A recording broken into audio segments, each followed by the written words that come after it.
चक्का जाम कर नमाज पढ़ने पर रोक। योगी का फरमान, घरों में ही पढ़े नमाज। मुस्लिम वोट बैंक पर मच गया हल्ला। अखिलेश के हिंदू विधायक बन गए मुल्ला। संभल की सड़कों पर अब नमाज के लिए जमावड़े की इजाजत नहीं है। मुख्यमंत्री योगी आदित्यनाथ के इस कड़े आदेश ने प्रशासनिक सख्ती का नया संदेश दिया है। वर्षों से चली आ रही परंपराओं और नियमों की अनदेखी को खत्म करने के लिए सरकार ने स्पष्ट रुख अपना लिया है। सार्वजनिक स्थानों को अवरुद्ध कर किसी भी धार्मिक गतिविधि को अब अनुमति नहीं दी जाएगी, चाहे वो किसी भी धर्म से संबंधित हो। यह फैसला न केवल कानून व्यवस्था को मजबूत करेगा, बल्कि आम जनता की सुविधा को भी प्राथमिकता देगा।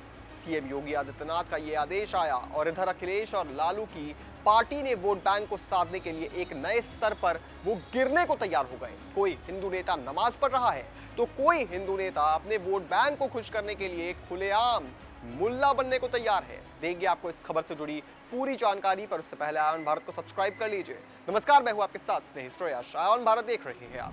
संभल में ईद की नमाज के लिए पुलिस और प्रशासन ने तैयारी शुरू कर दी है।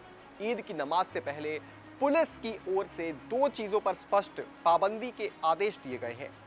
संभल के एसएसपी श्रीश चंद्र ने कहा कि इस ईद के दौरान संभल में सड़कों पर नमाज पढ़ने की अनुमति नहीं दी जाएगी और लाउडस्पीकर की भी अनुमति नहीं दी जाएगी। पीस कमेटी के मीटिंग में पुलिस प्रशासन के निर्देश है कि ईद पर नमाज सड़कों पर नहीं होने दी जाएगी। कहा गया है कि नमाज ईद पर मस्जिद के अंदर ही परिसर में होगी। सड़कों पर या छतों पर किसी को भी नमाज पढ़ने की अनुमति नहीं दी जाएगी। नमाज परंपरागत रूप से अदा की जाएगी।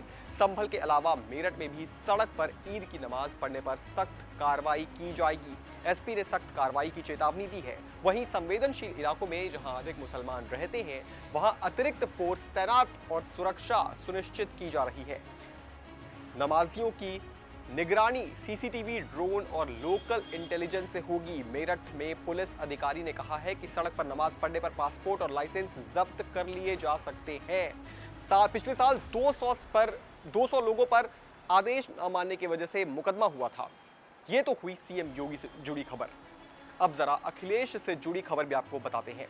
लखनऊ के मॉल एवेन्यू में दरगाह मियां में रोजा इफ्तार का आयोजन किया गया था।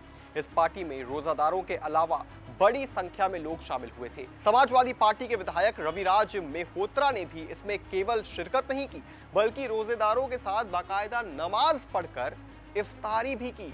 मतलब आप समझिए वोट बैंक के लिए ये लोग क्या क्या कर सकते हैं।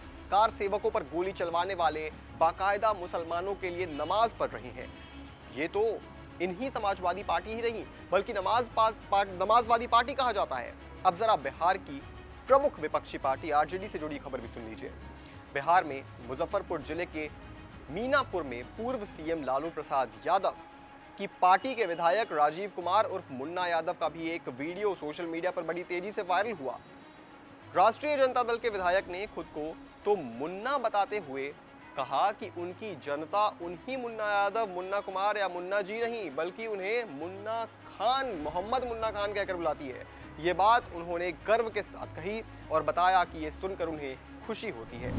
हाय हाय, ये राजनीति, अपमान, धर्म, ईमान सब कुछ भूल जाते हैं ये लोग। नमाजवादी पार्टी और आरजेडी का वोट बैंक एक ही है, यादव और मुस्लिम। और इन दोनों को खुश करने के लिए ये पार्टियां किस हद तक जा सकती हैं, इसका अंदाजा आप इससे लगा लीजिए कि एक नमाज पढ़ने के लिए तैयार है और एक मुल्ला बनने के लिए तैयार है। ये वही लोग हैं जो राम मंदिर का विरोध करते थे और आज अपने वोट बैंक के लिए मुल्ला बनने को तैयार हैं। इस पूरी खबर पर आप क्या सोचते हैं दोस्तों, हमें कमेंट करके जरूर बताएं और तमाम बड़ी खबरों से जुड़े रहने के लिए आप देखते रहें आयन भारत।